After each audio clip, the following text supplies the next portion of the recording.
자, 여러분 안녕하십니까?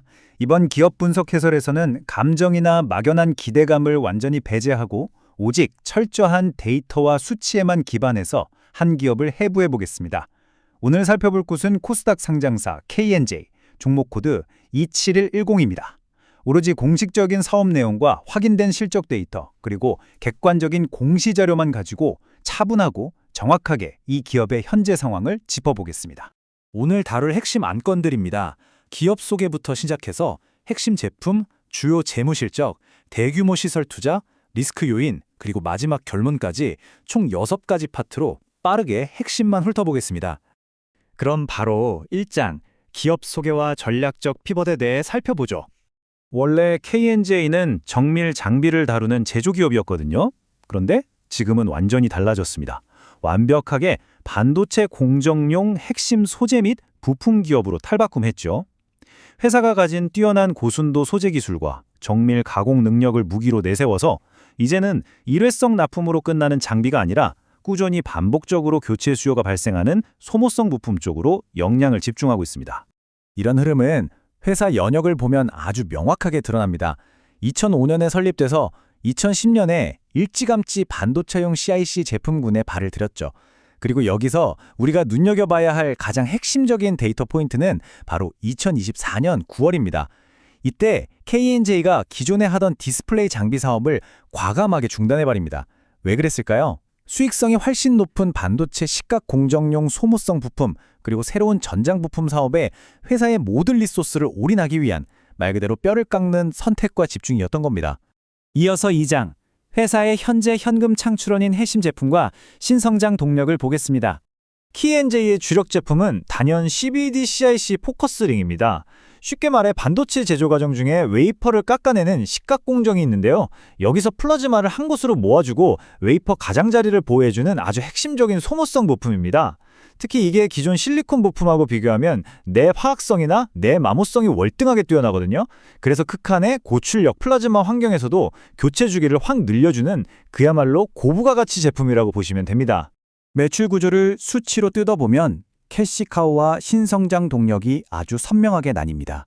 2026년 1분기 연결 기준으로 봤을 때 방금 설명해드린 CI3 같은 반도체 부품이 전체 매출의 75.38%를 차지하면서 아주 탄탄하게 바닥을 다져주고 있습니다.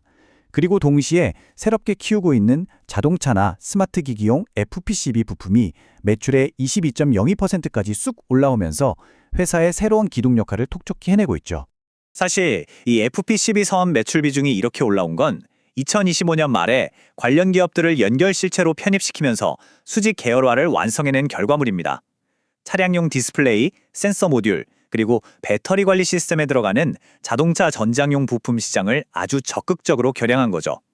즉, 75%에 달하는 탄탄한 반도체 부품 매출 위에서 자동차 전장이라는 든든한 새 엔진을 장착한 셈입니다. 3장, 주요 재무지표 및 실적입니다. 철저하게 숫자를 통해 기업 가치를 분석해 보겠습니다. 성장세가 아주 확연합니다. 데이터 단위 틀리지 않게 정확히 보시죠. 2024년에 622억 원이었던 연간 매출액이 2025년에는 844억 원으로 점프했습니다. 전년 대비 무려 35.7%라는 폭발적인 외형 성장을 기록한 겁니다. 영업이익의 질적인 성장은 더 놀라운 수준입니다. 2024년 141억 원에서 2025년 222억 원으로 뛰어 올랐는데요. 매출 증가율인 35.7%를 훨씬 뛰어넘어서 무려 57.2%의 영업이익 증가율을 보여줬습니다. 이건 앞서 말씀드린 고부가 가치 제품 중심의 사업 재편이 완벽하게 성공했다는 걸 숫자로 입증해낸 결과죠. 자, 이 표의 흐름을 찬찬히 살펴보시죠. 2023년 매출 474억 원, 영업이익 105억 원에서 시작한 흐름이 2025년에는 매출 844억 원, 영업이익 222억 원까지 커졌습니다. 여기서 특히 수익성 지표의 핵심인 ROE, 즉 자기자본이익률을 눈여겨보셔야 합니다. 2024년에 13.3%였던 ROE가 2025년에는 무려 30.8%로 그야말로 수직 상승했습니다. 회사가 가진 자본으로 엄청나게 효율적인 이익을 창출하고 있다는 뜻이죠. 반면에 주가수익 비율인 PER은 12.1배에서 2025년 기준 6.8배까지 뚝 떨어졌습니다. 실적은 이렇게 오르는데 밸류에이션 매력은 오히려 커지고 있는 흐름입니다. 4장, 대규모 시설 투자 전망입니다. 늘어나는 수요를 감당하기 위한 캐파 확장을 살펴보죠. 200억 원, K&J는 이 막대한 금액을 2026년 6월까지 신규 생산시설에 추가로 투입하겠다고 공시했습니다. 이 200억 원이라는 숫자가 어느 정도냐면요. 2024년 말 기준으로 K&J 전체 자기자본의 무려 30.7%에 달하는 엄청난 규모입니다. 이미 작년에 200억 원 규모의 투자를 진행했는데 거기서 멈추지 않고 주력 제품인 CIC 포커스링의 생산 능력을 극대화하려고 아산 공장을 중심으로 또다시 공격적인 투자를 단행하는 겁니다. 시장에 넘치는 수요에 대응해서 매출 파이를 물리적으로 확 키우겠다는 회사의 확실한 의지가 보이는 대목입니다.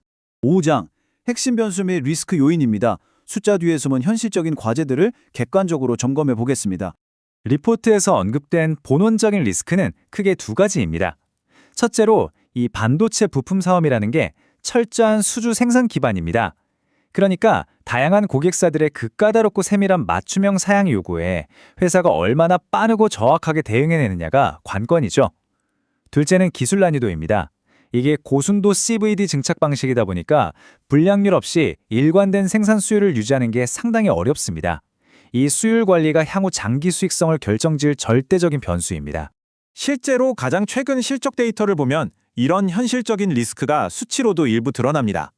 2026년 1분기 매출 자체는 전년 동기 대비 80% 이상 폭증하며 외형 성장을 이끌었지만 영업이익률은 전년 동기 28.7%에서 이번 1분기 21.5%로 다소 하락했습니다. 매출 규모는 무섭게 커지고 있지만 그 과정에서 늘어나는 매출 원가와 판관비 부담을 어떻게 효율적으로 통제하느냐, 이게 바로 이 기업이 시장에 증명해내야 할 가장 큰 숙제인 셈이죠. 자, 6장 K&J 분석 결론입니다. 지금까지 살펴본 수치들을 바탕으로 정리해보죠. 정리하자면 K&J는 성장성 없던 디스플레이 장비를 과감히 버리고 수익성이 압도적으로 뛰어난 반도체 소모성 부품과 FPCB 중심으로 체질 개선에 완벽하게 성공했습니다. 그 결과는 2025년 ROE 원 30.8%라는 수익성 지표로 확실하게 증명됐죠.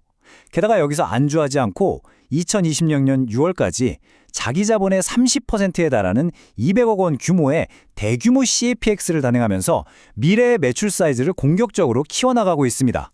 반도체 소모성 부품 글로벌 리더. K&J가 공시를 통해 아주 뚜렷하게 밝힌 궁극적인 기업 비전입니다. 기존 캐시카우 제품의 폭발적인 수요 증가에 발맞춰서 이렇게 공격적으로 생산시설을 증설하는 명확한 이유이기도 하죠. 수익성을 극대화한 전략적인 피벗, 그리고 자본의 30%를 과감하게 태우는 공격적인 생산시설 증설. 오늘 우리가 철저하게 객관적인 수치로 확인한 이 대규모 설비 투자가 과연 K&J를 글로벌 리더로 도약시키는 강력한 발판이 될 수 있을까요? 앞으로 이들이 시장에서 증명해낼 구체적인 실적 숫자들을 계속해서 차분히 추적해 보시길 권해드립니다. 오늘 기업 분석 해설은 여기서 마치겠습니다. 감사합니다.